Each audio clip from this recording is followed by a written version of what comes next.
Hey bibliophiles and those raising bibliophiles. Without ratings and warning labels, knowing which books are appropriate for your children to read is like navigating wild terrain without a map and a compass. I don't know about you, but I have been burned more than once handing my child a book that I thought was clean and appropriate for them to read. I'm a fellow mom, educator, reading specialist, and literary enthusiast trying to find great books for my children and yours to read. So if you're looking for a real review from a mom with a biblical worldview, then welcome and enjoy this week's book review.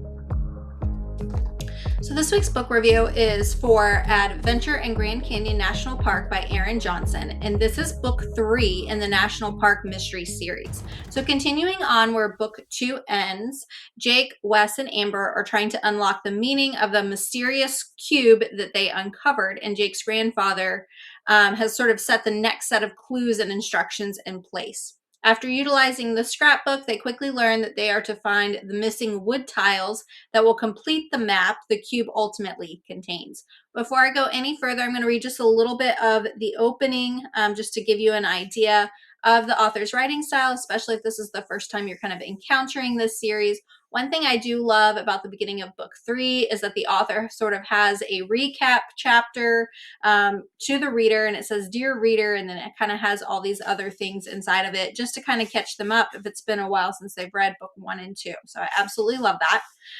Chapter 1, as you will see, and a little bit of this kind of reflects earlier in the other books, is that we do have this contrast between being in the late 1800s and then in current time. So chapter 1 takes place in 1880, the north rim of the Grand Canyon. A gunshot echoed off the walls of the canyon. Namita, startled, and crouched low to the ground, creeping to the edge of the canyon.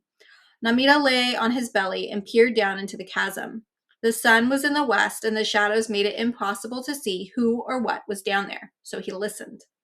He could make out the distant voices of men shouting. He scrambled to his feet, ran along the rim toward the sounds, and then inched out again to listen. "Boy," an angry voice yelled, "all we want is that little box. You come out with it, and we'll leave you be." They spoke English. Haigu, outsiders. Namita could see the men now. Their dark suits were covered in the red and gray dust of the canyon. Bowler hats, their rim soaked in sweat, lay upon their heads. And both men trained lever action rifles on a boulder almost directly below him. Behind the boulder, he saw a boy, perhaps 2 years older than himself. His exposed white skin was baked red from the sun. He had a gash upon his forehead, and his arms were abraded. He must have taken a fall, Namita thought. "Kid, that's it," one of the men called out. "You might have outrun us and outsmarted us, but this is the end of the line. Either you come out with the box or we'll put you in one." This wasn't right. 2 grown men hunting a kid as though he was a canyon bear? Namita searched for something to trundle over the cliff. If he distracted the men, the boy might have a chance to run. Then a dry, airy rattle filled his ears. He froze. The rattler's bleached body snaked across the dirt and dust towards Namita's face. He didn't move. "Boy, I'ma give you till the count of 10. The man cocked his rifle. 1, 2. Ignoring Namita, the snake coiled itself right tight to bask in the fading sunlight. It tucked its head under its shimmering body. 3, 4. The rattler twitched just inches from Namita's face. Its thin pink tongue flickered, then withdrew into the reptile's mouth. 5, 6, 7. The man's words ricocheted through the canyon. In one fell motion, Namita's hand shot out and seized the snake by the tail. Springing to his feet, he launched the rattler down toward the men in the canyon below. He watched as its golden body spun through the air. The men looked up just before the snake landed at their feet. The man who had been counting never made it to 8. He screamed and jumped back. Unharmed by the fall, the snake slithered toward the men, who quickly retreated. While they were distracted, the boy behind the boulder dashed away and sprinted deeper into the recesses of the canyon. Namita knew this place well. There was only one way out, and without his help, the boy would never find it. And so that kind of gives you a little opening, a little bit of the opening for the first chapter that's kind of setting this dual story going back and forth. Chapter 2 then begins present day, and they are in Utah.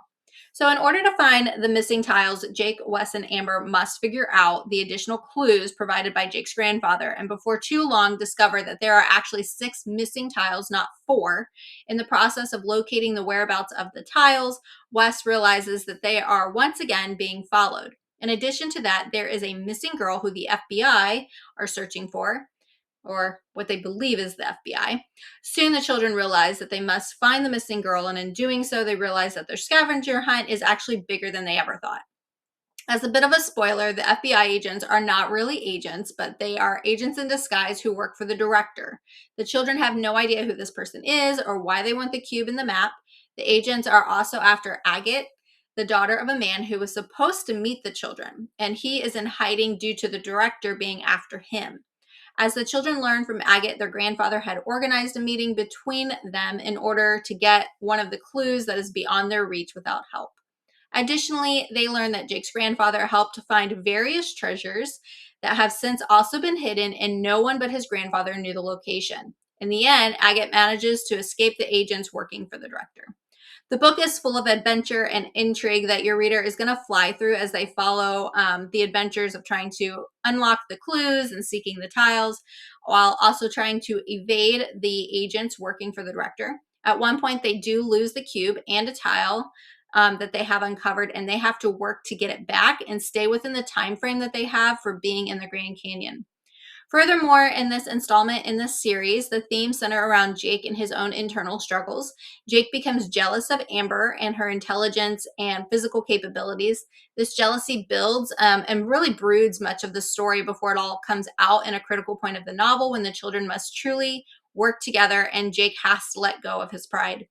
Jake finally confesses his frustration to Amber, and she patiently listens, is supportive of Jake, but she also lets him know that she's not going to change who she is just to make him feel better. Jake continues to struggle with his jealousy as the novel begins to wrap up, but he's in a much better place than he was at the beginning as he's slowly working through his feelings. If you go to my website at holdingsteadfastreaders.com, you are going to get a few additional notes and quotes about this particular book, things that I thought were worth mentioning. So definitely go to my website, holdingsteadfastreaders.com, to get those details. Parents are going to greatly appreciate just another clean novel in this series, one that their adventurous readers will devour, and they might actually learn a few things along the way. Johnson not only develops great themes and messages about friendship, endurance, and jealousy, but he also offers a robust author's note that goes into further detail about some of the areas, the history, and the native peoples of the Grand Canyon. He also offers a link to a vocabulary list and extended chapter on fire building. So I absolutely enjoyed book 3. I did not want to stop reading it once I started, and I'm really looking forward to book 4 and 5. So I hope to have those out to you soon within the next couple of weeks or months. So hopefully that is helpful to you as a parent who are trying to find great things for your readers, and I hope that you will join me next week for another book review.